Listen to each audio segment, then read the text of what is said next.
Ahido hartana margai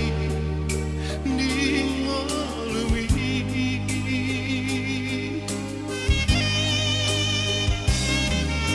Unang sedia jadi rohai di bagasan rohani Ahido mulani sikap mabarban asa ingat mama tangian ni do para ite amni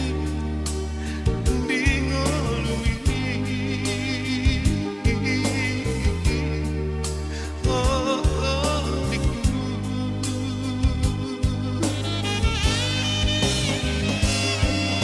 Ada manusia jujur barini dia mamamo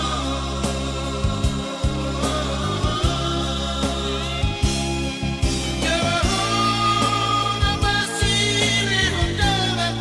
yang dibodohi